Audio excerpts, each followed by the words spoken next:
భారతదేశ వ్యవసాయ చరిత్రలో మనం ఎంతో గౌరవించుకోవాల్సినటువంటి గొప్ప చిరస్మరణీయులు ఆచార్య వినోబా భావే.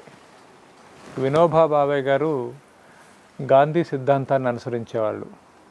గాంధీజాన్ని ఆకళింపు చేసుకొని, గ్రామ స్వరాజ్యాన్ని ఆకళింపు చేసుకొని, ఆ రోజు సంస్థానాల దగ్గర, జమీందారుల దగ్గర ల్యాండ్ సీలింగ్ లిమిట్ తర్వాత కూడా మిగిలిపోయిన చాలా భూముల్ని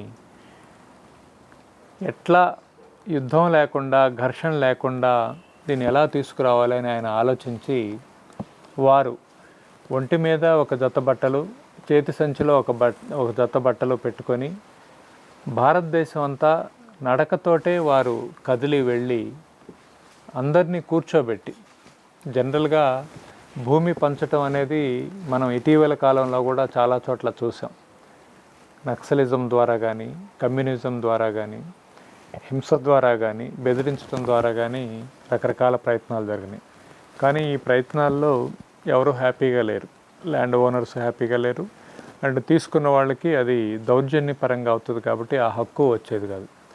కానీ వినోబా భావే గారు ఎంతో ప్రేమతోటి, మనమందరం ఒక గ్రామంలో ఉన్నాం, ఈ గ్రామంలో ఉన్న వాళ్ళలో కొంతమందికి భూమి ఉంది, ఈ భూమి ఎవరూ తీసుకెళ్ళలేదు ఇంతవరకు, అందరం ఇక్కడే పుట్టి మళ్ళీ ఈ భూమిలోనే కలిసిపోయేవాళ్ళం, మనతో పాటు ఉన్నటువంటి మనుషులు మనం గౌరవంగా చూస్తే వాళ్ళకు కూడా ఈ భూమిని పంచితే కొన్ని తరాల పాటు మిమ్మల్ని చెప్పుకుంటాయి, మీకు ఆ పేరు మిగులుతుంది, దీనికి ఘర్షణ వాతావరణం లేకుండా ప్రేమగా మీరు దానం చేయండి, కొంతమందికి మాత్రమే ఈ అవకాశం ఉంది, భూమిని దానం చేయడం అనేది ఒక గొప్ప అవకాశం, అదృష్టం అని చెప్పేసి ప్రేమగా సోదర భావంతో ఒక గ్రామంలో ఏ గ్రామానికి ఆ గ్రామాన్ని, ఆ మనుషుల్ని కూర్చోబెట్టి వారికి దాని ప్రాముఖ్యతని, దాని గొప్పతనాన్ని, ఆ దానానికి ఉన్న విలువని, ఏ దానం చేసినా కొంతవరకు లిమిటేషన్ ఉంటుంది, కానీ భూదానం చేస్తే అది ఒక అక్షయ పాత్ర లాంటిది కాబట్టి తరతరాలుగా ఆ కుటుంబానికి